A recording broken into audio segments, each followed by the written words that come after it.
Hello, indie authors. This is Taylor Ellwood here, and today we're going to talk about the how to manage the finances. This is part two of this series, and this time we're focusing in on the expenses.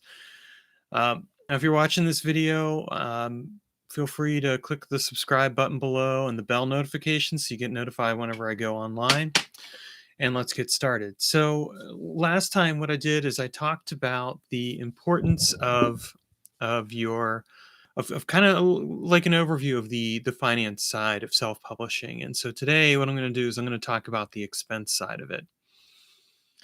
So when we think about expenses, expenses are basically those necessary business finances that have to be factored in and considered if we're going to um, meet the needs of our self publishing business. And every type of business has a baseline of expenses. Some businesses have more expenses than others, and some have less. I would say, in my experience, that with self publishing, you have less expenses. Let's take a moment and think about what the expenses are. We've got our cover art, we've got editing, we've got layout, possibly, we've got the marketing, whether that's online ads, promo specials, newsletter, website, or things along those lines. And that's basically about it. You're not necessarily having a huge, complicated amount of expenses as you would with other businesses. Now, all that said, those are still some hefty expenses.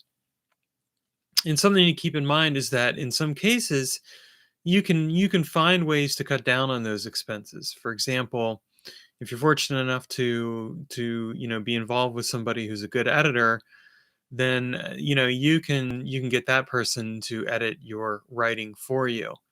But if you're not, you're going to need to pay somebody for editing, and you might anyway, just in case, just to make sure that that you have that quality control check in place. If you can learn how to do the layout of the book yourself, then you can cut down on you can cut that expense out, but then you're going to have to pay for it.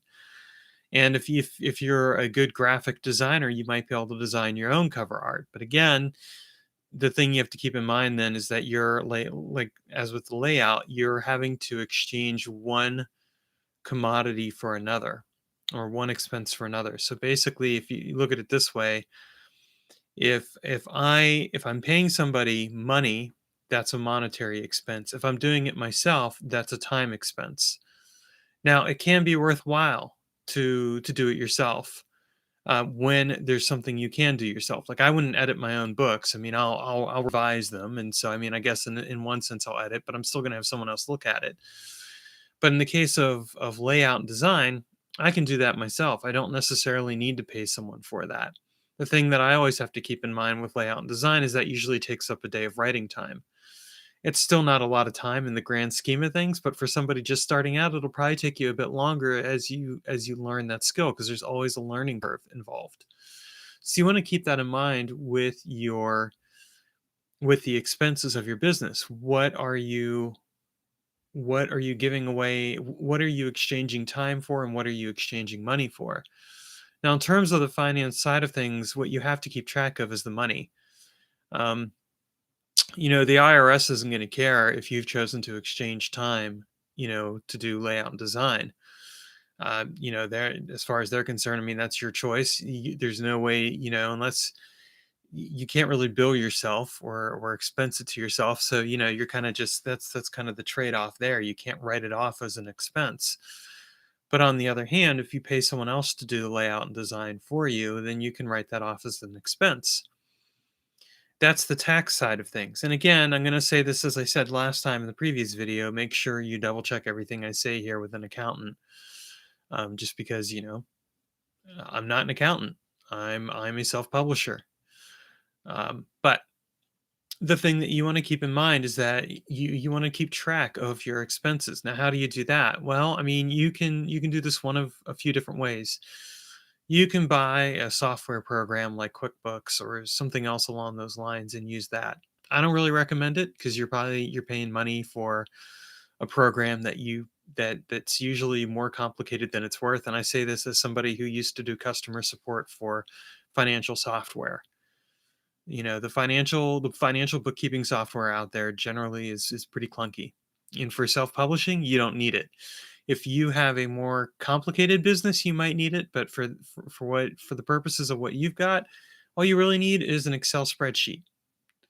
And what I recommend with your Excel spreadsheet is you basically break your expenses down to a few different categories. You're going to have your book category, which is going to cover the cost of ordering books, the cover art, editing, and layout and design if you're, paying somebody for those things. You have the marketing side of things, which is going to cover your website, your newsletter cost, your if you're using BookFunnel or some other type of thing to deliver a free read magnet, it'll cover that. Um, Online ads, promo specials, things like that. That's what's going to go under marketing. You might also have a section for like computers, computer backup, repair, things like that. That's also going to be an expense. And then, if you're using office supplies at all, you want to keep track of those. So like if you're like me and you use a whiteboard and you need to get markers on occasion, that would be an office expense. Again, not very complicated, but you want to keep track of the expenses because you need to understand how much of your money on a monthly basis is going toward meeting the cost of the business. And as with any business, at the beginning, you're going to be more than likely in the red. And what I mean by that is your expenses are probably going to be higher than what your profits are. And you may end up, for example, like if you're working at a job, you may end up putting some money from your job into your business. If you do that, you want to keep track of that, and you can talk to your accountant about that as to how you should best do that. Just because you might be giving a loan, you might basically be loaning yourself the money, so to speak. Um, Ideally, for your business, you want it to break even or be making more money, and really, you want it to be making more money in the grand scheme of things with self-publishing, as with any other business. But if you're breaking even, you're doing a good job. I would say probably for the first couple years, especially if you're just starting out self-publishing writing, you're probably not going to be breaking even in the first year. You might be in the second year, depending on how many books you get out there. But you want to still keep track of your expenses. You want to keep track of the cover art. You want to keep track of the editing, all those other things, because then that's going to basically help you determine how much money you have available for different things. And don't be surprised if initially you don't have a lot of money to put aside toward marketing. Like you might be like, "Man, he's talking about online advertising and I want to do that, but I can't afford to." Well, then don't stress yourself about it. You know, put some focus more on writing. In fact, I mean, the thing I would say to anyone who's just starting out in self-publishing is unless you have a back catalog of books that you can take the rights back for and start self-publishing them yourself, you are basically going to need to just write write books for a while, get a couple series out, start growing your audience as organically as you can. Which is slow going, but it can work. And then as you start to make some money, say put some of that money aside towards your business expenses. One thing I recommend is that as you start getting royalties in each month, you want to make sure that you're putting some money aside into business savings. So you should have a business checking and a business savings account. And in my case, I try to put $1,000 a month toward my business savings right now. Probably like, whoa, that's a lot of money. Well, it is because I can afford to do that. But if you're not there and you're just starting out, maybe what you're doing is you're only putting $10 or $50 or something like that aside, but put it aside so you can save it for things like book covers, audiobooks, online advertising, anything along those lines. Because you want to make sure that you have that money in reserve in case you need it. It's just like with your life. You want to have emergency savings. If you have emergency savings, it makes it a lot easier for you to anticipate things that come up in your life that like car accidents or things along those lines, or you just need extra money to pay off credit cards or whatever. The same thing with your business. You should always have some extra money put aside because you're going to have expenses come up. And it may not come up right away, but it will come up. I mean, for example, I have an audio book that I'm getting created right now for one of my fiction series. That is going to cost me a bit of money. So I have some money put aside so I can cover that without it eating into my regular monthly expenses. The other thing I really recommend is that as you become more and more familiar with how much money you're spending each month, that's going to give you an idea as to how much money you need in your business checking account. So for me, I typically find that I'm spending between $1,000 to $2,000 a month on my business expenses, and a lot of that. It has come boils down to book covers and online ads more than anything else. So what I try to keep in mind is that those are business expenses that I'm going to have to factor in, and if I have to factor those in, I recognize that those business expenses are that I'm always going to want to have enough money to meet those business expenses and then have some left over. So my goal is always to have at least $1,000 extra in my business checking account. Again, you're not going to necessarily be in the same place that I'm at, and you don't need to be in the same place that I'm at. What you need to keep in mind is that your business expenses you should ideally have enough to meet your business expenses and maybe a little bit more at the beginning. And again, that's going to be a slow road that's going to be a slow road to climb. I have an advantage that a lot of self publishers don't have. I had a huge back catalog of books that I got the rights back from when I decided to go full bore into self publishing. I took all of those books and I self published them, got covers done. I was temporarily in the red like the first month or two because I was basically, you know, getting the covers redone. But after that, I was able to start making my money back, and I had that as a foundation to support the self-publishing of new books. Not everyone has that. So you have to keep that in mind and just be patient because it's going to take you some time to really build that up. And I think that that's something that should really be stressed a little bit more. Is at the beginning, it's going to take you some time. Now, the other thing to keep in mind is that as you write more books and get them out there, and as you develop an audience and such, you're going to find that you do have an organic level of traffic, and that's good. And then you're going to start looking at using some of the marketing strategies, and you're going to start thinking about the expenses for that. In a later video, I'll cover some of those things. Right now, I'm really just covering the finance side of things, but I am going to do a little series on the marketing side of things too, because I think it's worthwhile. The most important thing that I want to stress to you is that by keeping track of your expenses, you're going to get a realistic sense of where you're at in your business. And like for example, maybe you're initially at a place where all you can do is cover that cover art and the editing. Okay, great. Then you publish a few books and you start realizing, "Oh, I've got a little bit of extra money." Well, that's maybe when you start looking at investing in some online marketing. Maybe you create that read magnet and get signed up on BookFunnel or Story Origins because that's where you want to go next, and you get a newsletter.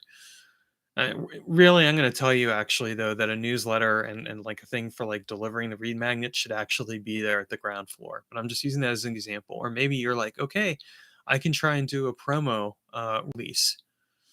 And I would say, again, we're going to cover this in the marketing thing. Like there are different tiers of marketing that you should be doing as your business gets more and more profitable. I would recommend don't get into online marketing, for example, until you're actually making some money and can afford to put some money into the online marketing. A mistake I see for some people who self-publish is they'll write a couple books and they'll start going into online marketing, and then they're really disappointed when they like spend that money and they haven't really gotten anywhere. And the reason why is because they don't have the money to spend. They would be better put toward, again, investing it back into their books.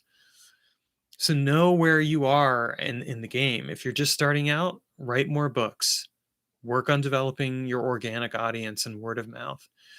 If you're someone who has a bunch of books already and you have a stable foundation that's bringing in consistent income each month, then you can start looking at spending some money, putting some of that money towards toward ads and seeing how that contributes or doesn't contribute to the success. And again, with ads, and if you want to know more about online ads, check out some of the earlier videos in this channel because I have like a bunch on online ads. But you really want to pay attention to like what you're doing and where you're at in the stage of the game. You need to understand that financial side, because when you understand the financial side, that's when you know, okay, this is when I can do the marketing. This is when I can do other things. If you don't know where you are with your finances, then it's really hard to know what to do, because you can be like, "Oh, I can go and spend some money on online marketing," and then you spend money you don't have and you end up in credit card debt. I've been there, done that. That's hard to get out of. I mean, that can literally land you back in that can land you in a place where you're like, if you're like, "Oh, hey, I don't have to work right now for anyone." Guess what? You might end up having to work for somebody then to get that paid off. Or if you are already working for somebody, that could strain your finances. The other thing I'm going to say in regards to expenses and really just the finance side in general is like, if you're with a partner, you should talk these things over with that partner. Now that person may not be directly involved. I mean, maybe your spouse or partner is just being supportive of what you do. You should still go over the finance side with them, because you want them to understand what's going on, and they may be able to give you some ideas or suggestions. If nothing else, they're going to at least understand what you're doing and why things are going the way they are. All right, so that's it. And if you guys have comments, feel free to leave those or ask questions.